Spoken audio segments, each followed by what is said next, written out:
Russia says it has detained 8 people in connection with Saturday's explosion on a key bridge linking Russia to Crimea. Its FSB security service said 5 of those held were Russians, while the others were Ukrainian and Armenian. It says Kiev was behind the attack, but a Ukrainian official described Russia's investigation as nonsense. The news came as explosions were reported in the Ukrainian cities of Kherson, Zaporizhzhia and Nikopol. The BBC's Hugo Bachega in Kiev said 5 explosions had been heard in Kherson, one of the largest cities under Russian occupation, while there were unconfirmed reports that the air defense system in the city had been activated. He said it was not clear what had triggered the explosions.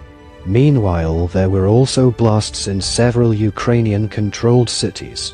Ukraine's emergency ministry reported several S-300 missiles had fallen in and around Zaporizhzhia, with one destroying a residential building in a suburb. It said a family were pulled from the wreckage.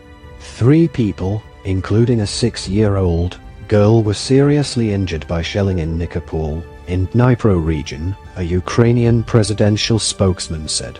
The blast on the Crimea bridge was a powerful symbolic blow to Russian President Vladimir Putin, who opened the bridge in 2018, 4 years after Russia's annexation of Crimea.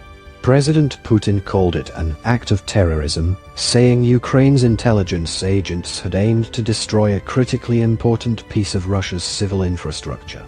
But a spokesman for the Ukrainian intelligence services, Andriy Yusov, rubbished the Russian accusations. All the activities of the FSB and Russia's investigative committee are nonsense, he told Ukrainian media. They are fake structures which serve the Putin regime, so we're definitely not going to comment on their latest announcements. Russian forces retaliated on Monday with a wave of missile strikes across the country, including central Kiev, killing 19 people. Following more strikes on Tuesday, Ukrainian President Volodymyr Zelensky has urged countries to hit Russia with more sanctions in response to a new wave of terror. He called on the West to find new ways to apply political pressure to Russia and support Ukraine. The calls came after he met the G7 group of nations for emergency virtual talks on Tuesday. The bloc, which consists of Canada, France, Germany, Italy, Japan, the UK and US, promised to continue providing financial, humanitarian, military, diplomatic and legal support to his country for as long as it takes.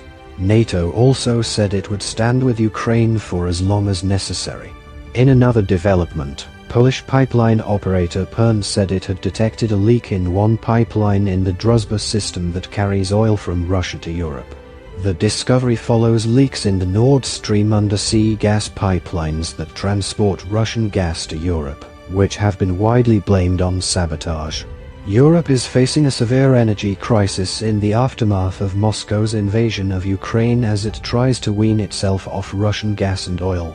The continent has imposed tough sanctions on Russia in an effort to put economic pressure on the Kremlin. PERN said that at this point, the causes of the leak were unknown. It was detected in a section of the pipe about 70 kilometers from the central Polish city of Plock.